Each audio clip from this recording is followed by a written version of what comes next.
36ویں رات کو اس عابد نے ایک آواز سنی، شام 6 بجے تانبے کے بازار میں فلاں تانبہ ساز کی دکان پر جاؤ اور خدا کی زیارت کرو۔ عابد وقت مقررہ سے پہلے پہنچ گیا اور مارکیٹ کے گلیوں میں تانبہ ساز کی اس دکان کو ڈھونڈنے لگا۔ ایک عابد نے خدا کی زیارت کے لیے 40 دن کا چھیلا کھینچا۔ دن کو روزہ رکھتا تھا اور رات کو قیام کرتا تھا۔ اعتکاف کی وجہ سے خدا کی مخلوق سے یکسر کٹا ہوا تھا۔ اس کا سارا وقت وزاری اور راز و نیاز میں گزرتا تھا۔ 36ویں رات اس عابد نے ایک آواز سنی، شام 6 بجے تانبے کے بازار میں فلاں تانبہ ساز کی دکان پر جاؤ اور خدا کی زیارت کرو۔ عابد وقت مقرر سے پہلے پہنچ گیا اور مارکیٹ کے گلیوں میں تانبہ ساز کی اس دکان کو ڈھونڈنے لگا۔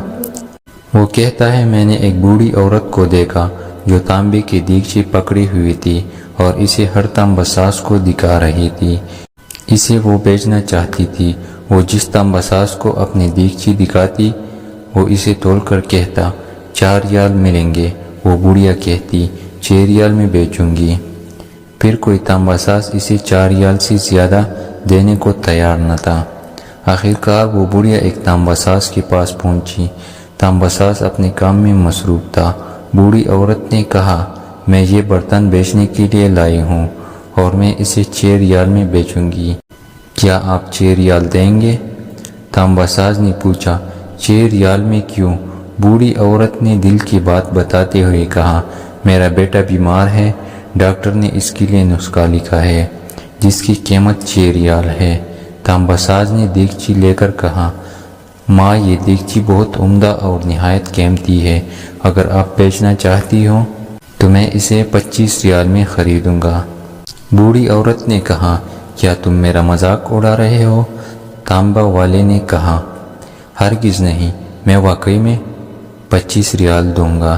یہ کہہ کر اس نے برتن لیا اور بوڑھی عورت کے ہاتھ میں 25 ریال رکھ دیے۔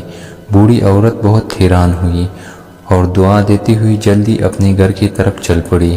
عابد کہتا ہے، میں یہ سارا ماجرا دیکھ رہا تھا۔ جب وہ بوڑھی عورت چلی گئی تو میں نے تانبے کی دکان والے سے کہا، چچا لگتا ہے آپ کو کاروبار نہیں آتا۔ بازار میں کم و بیش سبھی تانبے والے اس دیگچی کو تولتے اور 4 ریال سے زیادہ کسی نے اس کی قیمت نہیں لگائی اور آپ نے 25 ریال میں اسے خریدا۔ بوڑھے تانبہ ساز نے کہا، میں نے برتن نہیں خریدا ہے، میں نے اس کے بچے کا نسخہ خریدنے کے لیے اور 1 ہفتے تک اس کے بچے کے دیکھ بھال کے لیے پیسے دیے ہیں۔ میں نے اسے اس لیے یہ قیمت دی کہ گھر کا باقی سامان بیچنے کی نوبت نہ آئے۔ عابد کہتا ہے، میں سوچ میں پڑ گیا۔ اتنے میں غیبی آواز آئی، چھیلا کشی سے کوئی میری زیارت کا شرف حاصل نہیں کر سکتا۔ گرتی ہوں کو تھامو، غریب کا ہاتھ پکڑو، ہم خود تمہاری زیارت کو آئیں گے۔ وَهُوَ مَعَكُمْ أَيْنَمَا كُنْتُمْ، وہ تمہارے ساتھ ہوتا ہے جہاں بھی تم ہو۔